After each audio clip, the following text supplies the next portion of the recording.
Krishna, Hare Krishna, Krishna Krishna,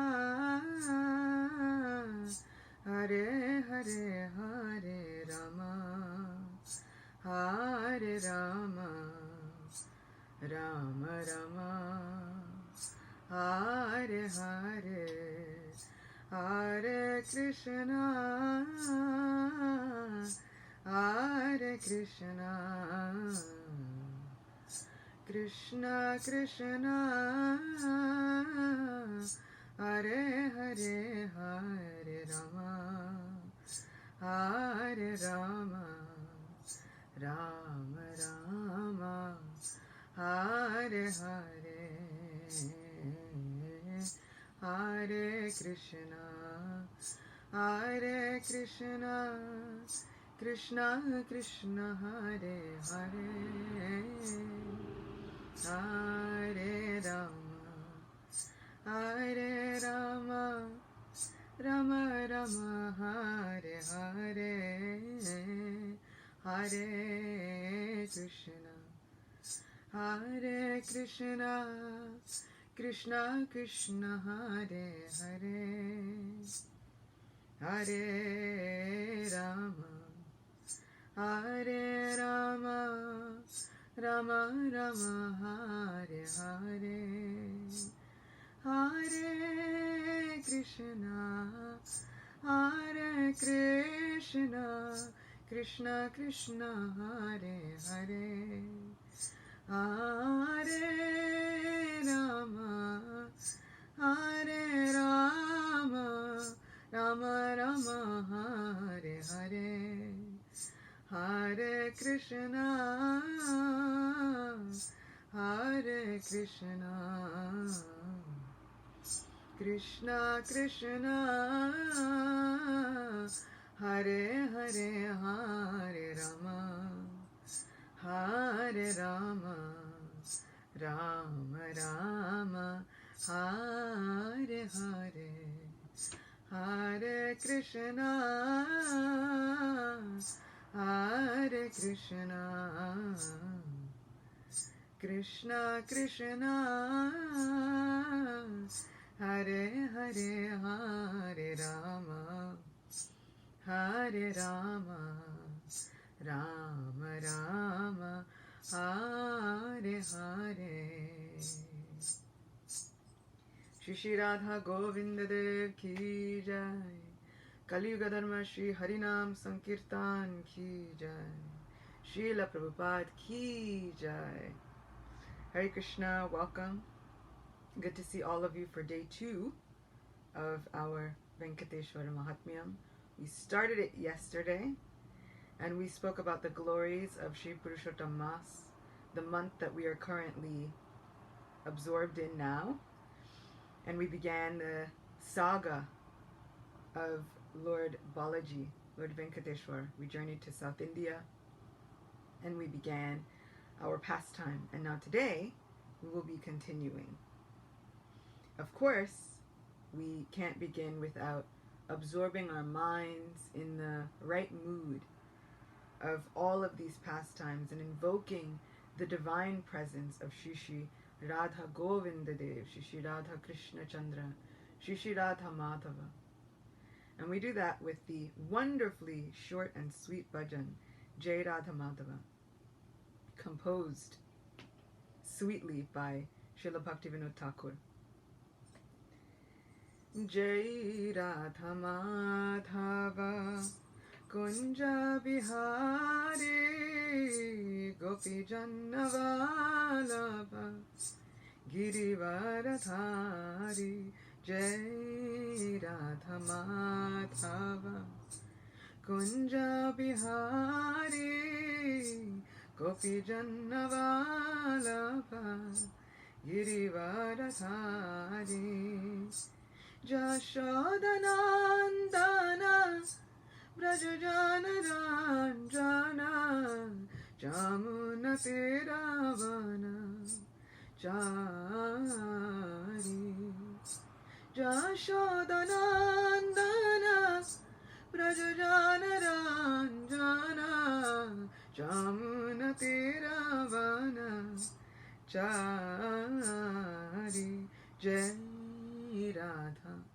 Madhava Kunja Bihari Gopi Jannavalabha Girivaradhari Jai Radha Madhava Jai Radha Madhava Radhe Govinda Jaya Radhe Govinda Shri Radha Madhava ki Jai Shri Radha Govinda Dev ki Jai. So yesterday our story was very exciting. We heard about how Bhrigu Muni, the very son of Lord Brahma, was sent out to test the Trimurtis to see who among them would be the most worshipable, who would be the object of greatest worship for all the three worlds. And he did so on the order of Narada Muni, who wanted the Lord to come and make his appearance within Kali Yuga. We hear there are unlimited incarnations of our Supreme Lord. And so there are sometimes many, many incarnations that will appear even within a certain yuga. So while we already know that Sri Chaitanya Mahaprabhu makes his special appearance within Kali Yuga, we hear that the Lord makes another appearance. So Narada Muni wanted to know how many, many people within Kali Yuga would be blessed by the Lord's appearance. So he wanted the Lord to advent understanding that this yuga is an ocean of faults. We need all the help that we can get.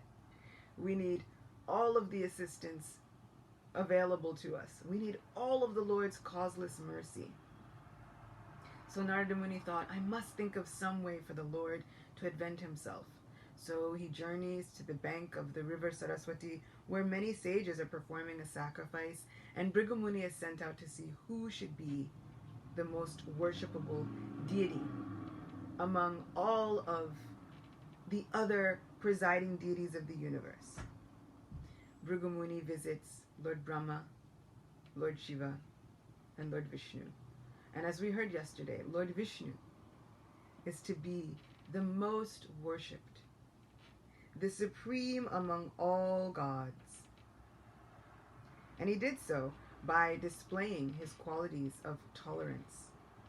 Lord Vishnu was so humble and so tolerant that he was able to withstand the incredible offense of Bhrigu Muni. Bhrigu Muni kicked him in the chest, and the Lord he simply worshipped the Brahmana, understanding that he is the very son of Brahmaji himself, and the Lord is very affectionate to Brahmanas already. So he worshipped the lotus feet of Bhrigu Muni and said, my chest will always be ornamented by your footprints. So we see that although Bhrigu Muni did not actually want to have to go and test the greatest personalities in the entire creation, he did so.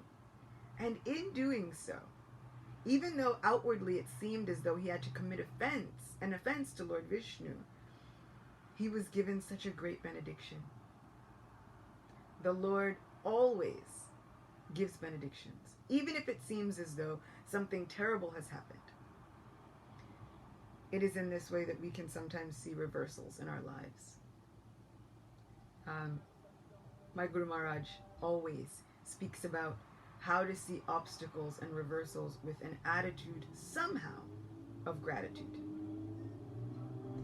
So we can look at these obstacles that come up in our lives. We can look at these negative situations, these negative circumstances that we come upon. And we can understand that somewhere, somehow, the Lord's benediction must be hidden there. Because the Supreme Lord loves his devotees so much that he will hide his benedictions and his blessings in every single circumstance. And ultimately, Everyone is the Lord's devotee. So one person is asking, was Bhrigu Muni under the influence of the Lord's own Yogamaya? Ultimately, in order for all of these pastimes to take place, yes, Yogamaya has to be the director. She must be the one who puts all the players in place. It is said that even the Lord himself voluntarily comes under his own Yogamaya influence, so that he can perform these pastimes, so that even he seems as though he does not know what will happen next.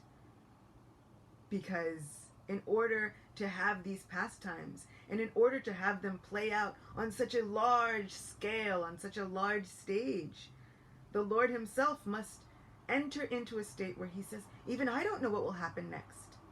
Otherwise, how would the Lord run away in fear of his mother within Damodar Lila?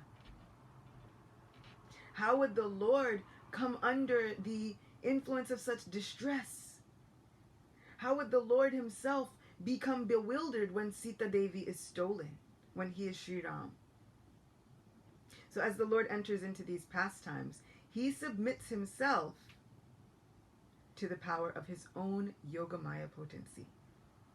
He says, okay, Yogamaya, I give everything over to you. You play out this wonderful drama. And now even I myself, I am the controller of everything. I will submit myself to be controlled by you. So the Lord himself becomes controlled by his devotees in order to enact all of these wonderful, glorious pastimes, just so that we have something more to speak about, just so that we have more opportunity to glorify him, remember him, think of him with affection, allow our hearts to become more and more attracted to him. So yes, everyone comes under the influence of this Yogamaya potency in order for these pastimes to take place. So Bhrigu Muni has kicked the Lord has worshipped Bhrigu Muni. Bhrigu Muni has also in turn recognized this was a great offense I had to perform, and he offers profuse prayers, and he even sometimes remains quiet with just tears gliding down his face. And he wants to make a very quick exit. Lakshmi Devi, however, is very upset, and she withdraws her own potency from Brahmanas. And so it is seen that many times Brahmanas seem outwardly to be very poor. They beg for their livelihood. They find their subsistence on the kindness of others and donations because of this pastime. And then she says, to atone for having witnessed even this great offense happening to my Lord, the kicking of the resting place where I myself reside, and to free herself from the anger that she feels burning within her heart, she leaves the divine realm of Vaikunta. So she leaves Vaikunta and she journeys to Kolhapur, and she begins to perform intense penance, tapasya, meditation on the lotus feet of her divine beloved Lord. Lord Vishnu himself looks around his eternal realm of Vaikunta and he finds no happiness there. The Lord finds his supreme happiness in the association of those who love him the most. He even tells Narada, I do not reside within the holy realm of Vaikunta. I don't reside within the minds of the yogis and the tapasvis, but I reside where my names are chanted with love and devotion. So the Lord considers his dearest abodes to be those places where he is adored, where his name is chanted with affection, where he is thought of with such love and adoration. So he looks around his divine realm of Vaikunta and he finds no enjoyment there. And so Narada Muni's plan is working.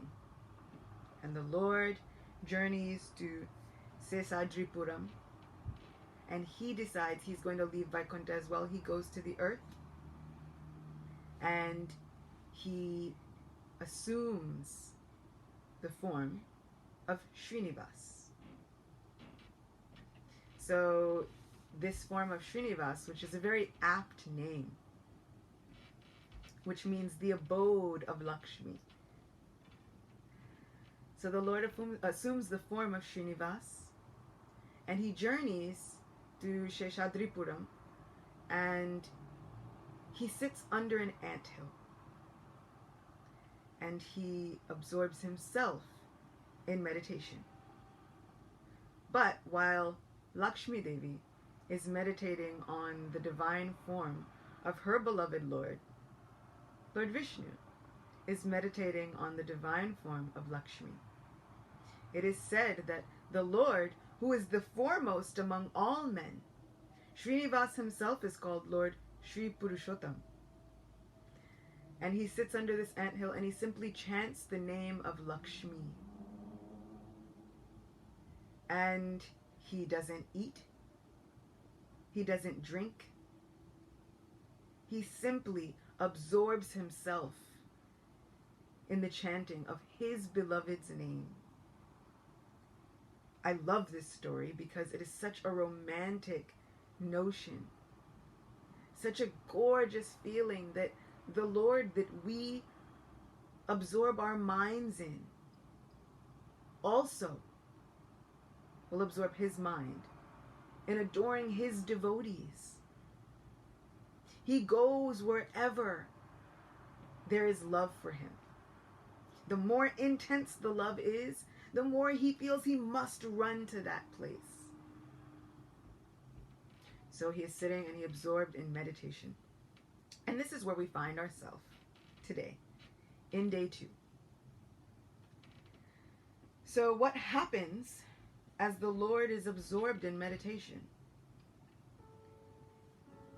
He doesn't eat, he doesn't drink, he doesn't sleep.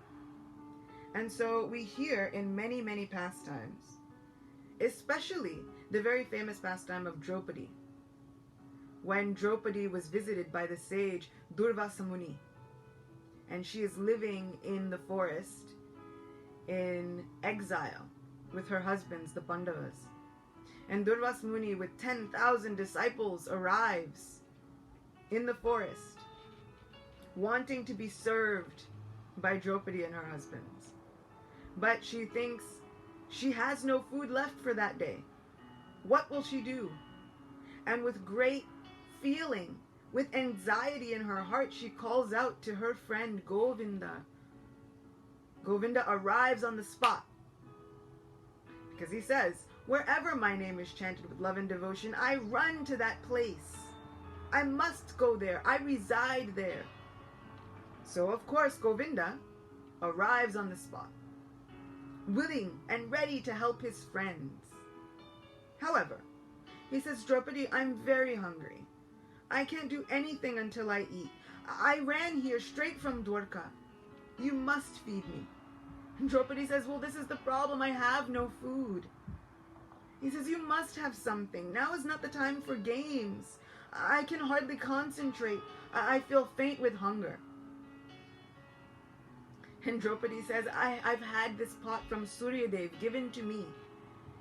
And it is said that this pot would give unlimited quantities of food until I myself eat from it. But I've already eaten for the day. This is the problem. Durvasa Muni is here with his disciples, and if we don't serve him, he's very likely to curse us. And this curse could be the cause of our very destruction. Govinda says, let me see this pot from Suryadev. And she brings him the pot, and with hope in her eyes, she hands it to him, knowing that there is nothing within it. And within that pot, he finds one speck of rice. And he says, well, this one small amount would be insufficient for the sage to eat. Better that I eat it. And so he pops it in his mouth before she can stop him.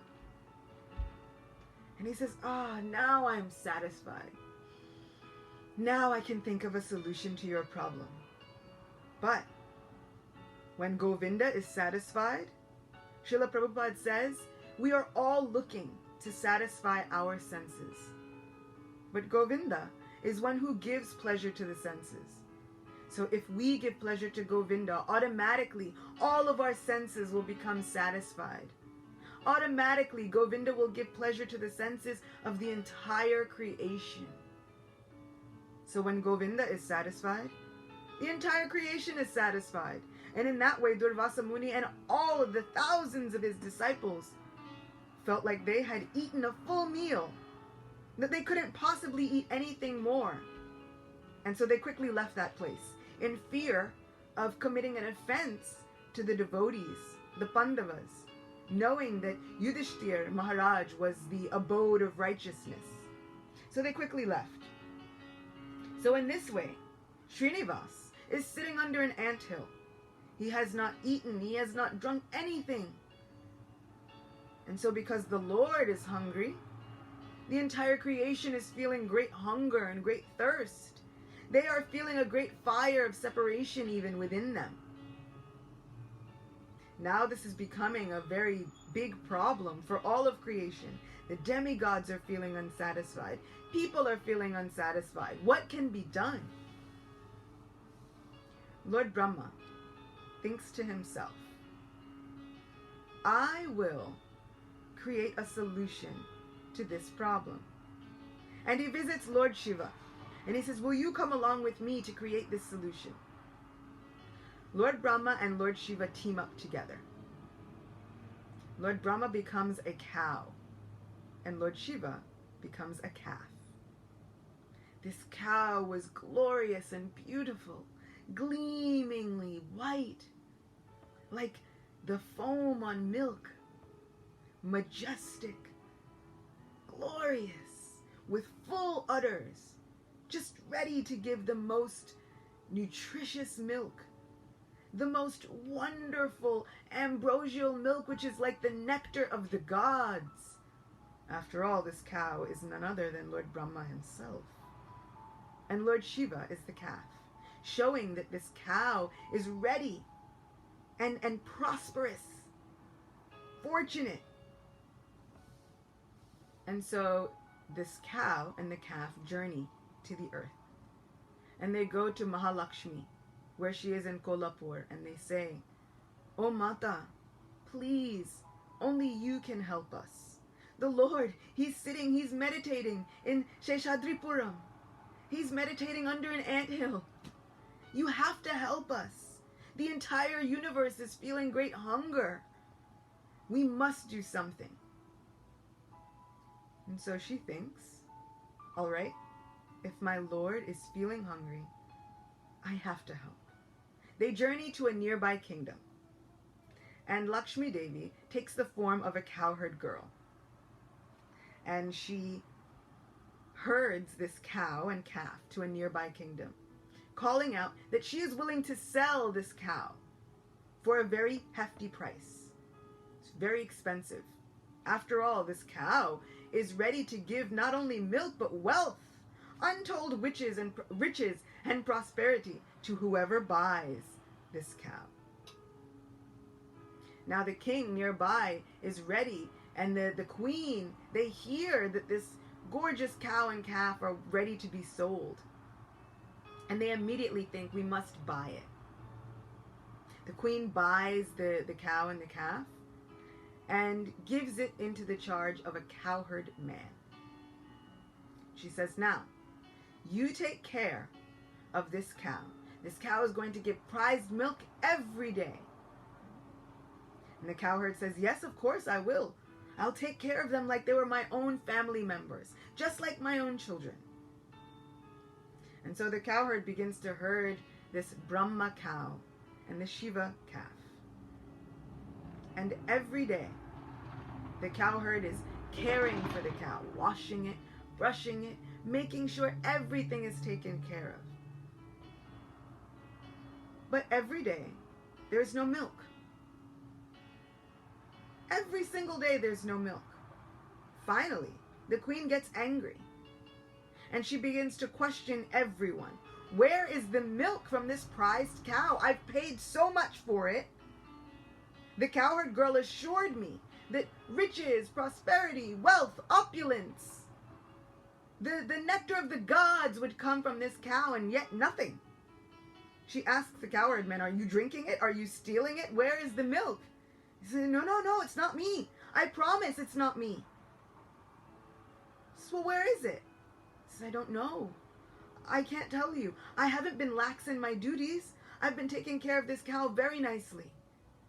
She says, if tomorrow there is no milk from this cow, then you will pay with your life.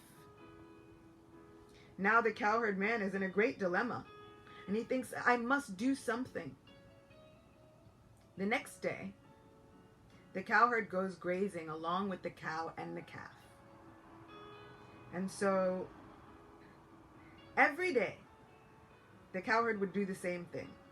He would take the cow and the calf grazing, and then sometime around midday, the cowherd would take a nap. And he would go to sleep, and then he would wake up, and he would see the cow was still there grazing. He would bring the cow back. This particular day, because he was in such great anxiety about losing his life, he pretended to go to sleep. He thought, let me do my usual day's activities, but this day I won't take a nap. And so he pretends to go to sleep, and when he pretends to go to sleep, the cow and the calf wander off. And the cowherd thinks, now I will find out what this cow has been up to.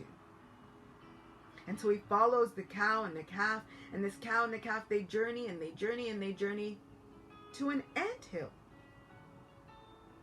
And the cow steps right over the holes of the anthill. And if anyone has seen an anthill, especially within India, they're very tall, and they have spires with holes in them. And she stands over the holes, and her udders, which are very, very full, she begins to pour down all of this nectarian milk into the holes of an anthill. The cowherd is furious. He thinks, this nonsense cow, what is happening? I'm going to lose my life because of this cow. This cow is so restless. This cow is so dull-headed. She's pouring all of this milk onto an anthill, and then I have no milk to give the queen. She's going to kill me. My Guru Maharaj states that the cowherd got very, very angry. And what happens when one gets angry? Bhagavad Gita states that one begins to lose all intelligence. And so the cowherd thinks, if I'm going to lose my life over this cow, better that I kill the cow. Which seems completely unfathomable, because the queen, of course, would be so angry anyway. One would think, how could this cowherd think that he would be better off by killing this cow? But he got so angry. He lost all of his good intelligence. Now one would think, why is this cow pouring the milk over an anthill? Of course, we know that underneath the anthill is Lord Srinivasa, steeped in meditation on his beloved Lakshmi. So every day, the cow and the calf would go there, and they would pour their milk down. And then Srinivasa would simply lift his head and open his mouth and drink all of this milk. And in this way, they were maintaining the life force of Srinivasa. And in this way, they were also maintaining the life force of the entire creation. So this cowherd gets so upset, he picks up an axe and throws it to behead this cow. And this axe is hurling through the air. And suddenly, Lord Srinivasa understands that his devotee is in danger. What does the Lord do when his devotee is in danger? He says, "Oh, son of Bharata, declare it boldly that my devotee never perishes. My devotee is never vanquished." At the last moment, the Lord rose up from within the anthill. he rose up and put himself in the way of the axe, and the axe hit him in the head. He took that blow that was meant to kill the cow on his own head. And so now there is a deep gash in his head, and blood is flowing forth profusely from the wound. He's trying to cover it, trying to do anything, and finally, this cowherd sees it, and he's so upset. He falls unconscious. He's upset, he's so enraged, and then from that happening, there's so many people gathering. There's a big commotion. So many people gather. They call the king. The king rushes to that spot. Everybody understands that there's a big to-do. Nobody can figure out what's going on. The king arrives there, and he sees there's a person who is now, the cowherd is upset. This person is upset. And the king wants to find out what has happened. And the king wants to punish the person who now is upsetting the cow, upsetting the cowherd. But he sees that this person is the most beautiful personality he has ever seen, ever in his life. And he looks at Lord Srinivasa, and all he can do is begin to offer prayers. I understand that you must be a great personality. Please reveal yourself to me. Who are you? Lord Srinivasa says, I am none other than Lord Vishnu. I had come to this place to do meditation, but now this cowherd has hit me in the head with an axe, meant to behead this cow. In many versions of the story, the cowherd gets cursed to become a ghost. And so, the cowherd gets cursed, the king, everybody is in turmoil, and they offer prayers. And Lord Srinivasa is in great disarray. He has great confusion. His head is hurting. His head is bleeding. He doesn't know where to go or what to do. It is in many versions of the story that at this point, Lord Brahma himself moves and changes from the form of that cow. Lord Brahma and Lord Shiva assume their original forms. And they tell him, "Oh my Lord, all of this, ultimately, they're your pastimes. Who can understand your pastimes? Who can understand the workings of your leelas? You have done this just to protect us." Really, honestly, the cowherd could not have harmed them. But the Lord has done this now just to protect them. And they offer profuse prayers to Lord Srinivasa. But the Lord, even within his own Yogamaya potency, under the influence, the covering of this illusion, is now playing the part of Srinivasa, and he's hurt. He says, "What can I do? I need help." And they tell him, nearby is the ashram of Bakuladevi, who is none other than Yogamaya. Yogamaya has been waiting for you, even since you were Krishna. Go to her ashram. She will know just how to take care of you. She has been wishing and waiting for a son this entire time. If you go there, she will accept you as her son, and she will care for the wound on your head. And so Lord Srinivasa, he stumbles through the forest, calling out, "Oh Ma, oh Ma!" And he comes upon the ashram of Bakuladevi. And Bakuladevi sees Srinivasa, and she recognizes, this is none other than my sweet Gopal. He's finally come back to me. She welcomes him into her house, and she says, "My son, what has happened to you?" And he recounts the entire story. And so she takes so many different herbs and camphor and sandalwood paste, and she tends to his wound, and she wraps up his wound so nicely. And to this day, the devotees of Lord Venkateswara honor this offering of Bakuladevi by giving Lord Venkateswara his signature wide tilak. These are beautiful honorings of the herbs and the camphor and sandalwood paste that his own mother placed on his forehead. Srinivasa is very happy and he says, "Oh mother, will you care for me? Will you allow me to live here always?" And she says, "Well, I would like to, but I am under the protection of Srivara Swami. We must go to him and ask him if you can live here." And so they journey to Varaha. And so in many different tellings, there are different details. In some tellings, Varaha Swami takes the form of a sage. But in some tellings, Varaha Swami is the actual deity of Lord Varahadev. So in some tellings, there is a sage who is caring for the deity of Varahadev. And the sage is none other than Varaha Swami himself, taking care of the deity form of himself. And in many cases, she goes to the deity of Varahadev. And she says, "Oh, my dear son, you should pray to this deity of Varahadev. Ask him if you can take up residence here with me." And so Lord Srinivasa prays to Varahadev. And Bakuladevi says, "I'll just go and pick some flowers for puja.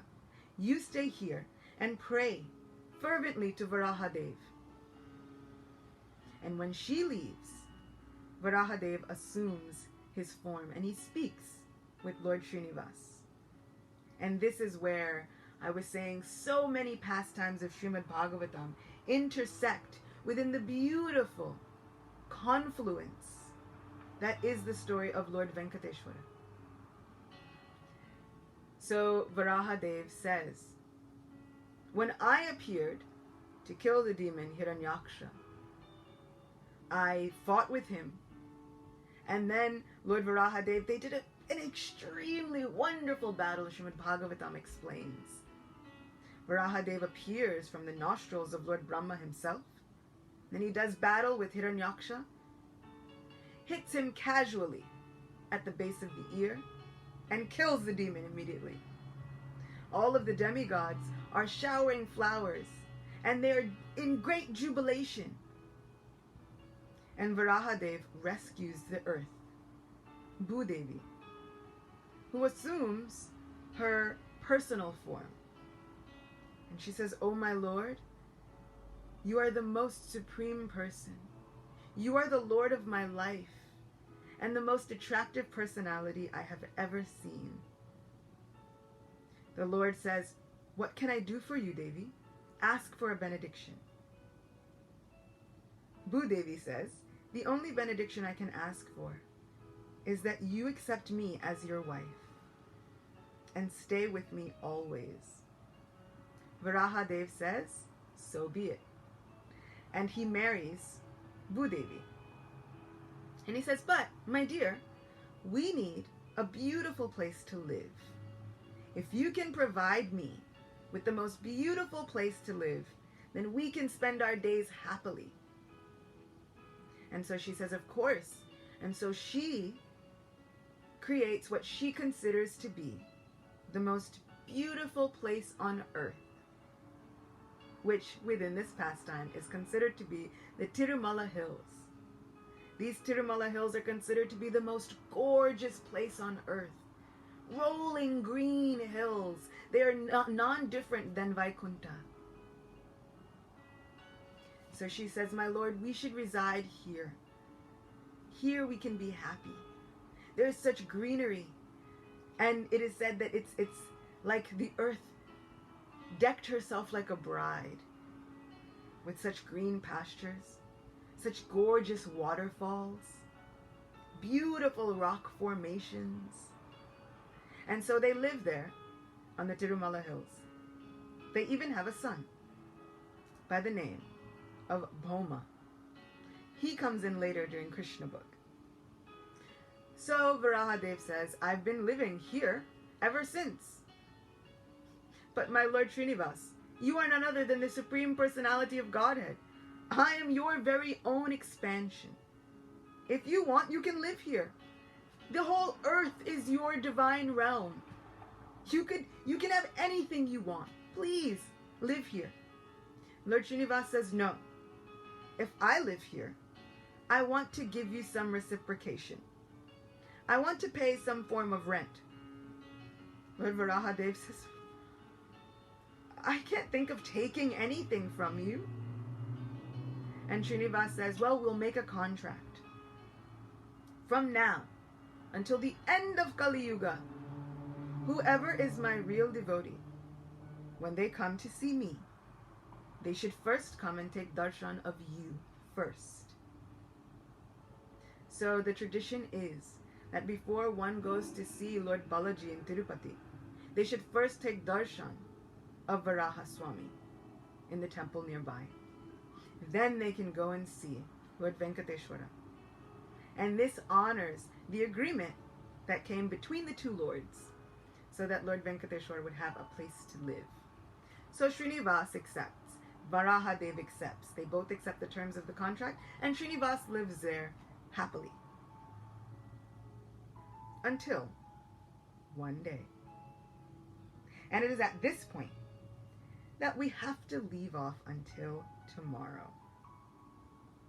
So Srinivasa is living happily. He has his mother Bakuladevi, and sometimes he still goes back to his anthill to perform his tapasya, because he has not forgotten why he has appeared. He remembers that Lakshmi Devi had left him, and he still feels such longing in his heart for her association and for her love.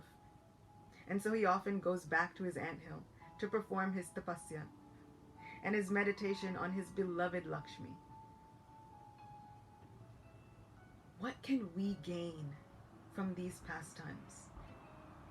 Look at how much love the Lord has for his devotees.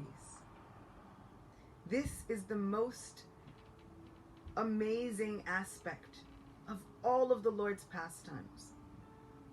They say that the Lord does not have to appear to kill demons. He could do that with time. The Lord could kill his demons with just a thought. The Lord does not have to appear in order to kill demons, but they say that he does appear, and he does kill demons, but only to establish loving relationships with his devotees. So killing demons is a byproduct. Really what he wants is to save the lives, to give pleasure to the hearts, to give sweetness to the existence of his devotees. One person is asking, was Vaikunta empty when the Lord came down?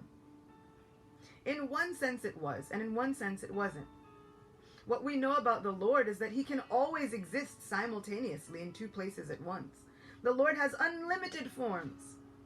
So he can exist in an invisible form in the realm of Vaikunta, because who can say that the Lord ever leaves his divine realm? So he can still be existing there in an unmanifest form. And he can still be manifest as Srinivasa on the earth. Also, time is different within the divine realm of Vaikunta and the earthly planet. So the time that the Lord was gone from Vaikunta can seem to be just like the blink of an eye. But for us here on earth, it can be such a long span. So, in answer to that question, was Vaikunta empty? It was and it wasn't. But just see how much the Lord loves his devotees. This is what I want to remember in my everyday life. From the moment I wake up to the moment I go to sleep, with each breath that I take, I want to remember how much the Lord loves me. How much our Lord loves all of us. That he is willing to perform unlimited pastimes just to attract us. Attract our minds, so that we leave this place filled with misery and go back to our eternal realms, living happily with him. All of these things occur just to give our minds something to focus on. There are so many things that we could focus on throughout the day. So many things within social media that we could choose to devote our time to.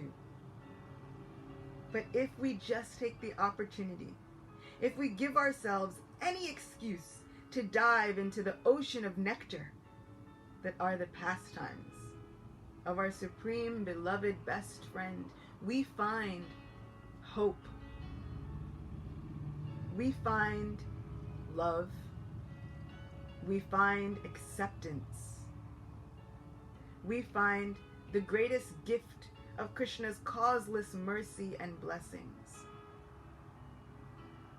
There are so many treasures to be found within the ocean of Krishna's eternal leelas. Gaur Govinda Maharaj would say that there are jewels within the ocean of the holy name. But what happens when jewels are in the ocean? They sink to the bottom. So you have to dive deeply. Dive deeply into the pastimes of the Supreme Lord just to find the jewels available there. And the deeper we dive, the more the Lord reveals himself and reveals his utmost sweetness to us and within our lives. So that now we will go through the rest of our day, the rest of our evening, all the way till tomorrow. And we will find that the Lord will now seek us out.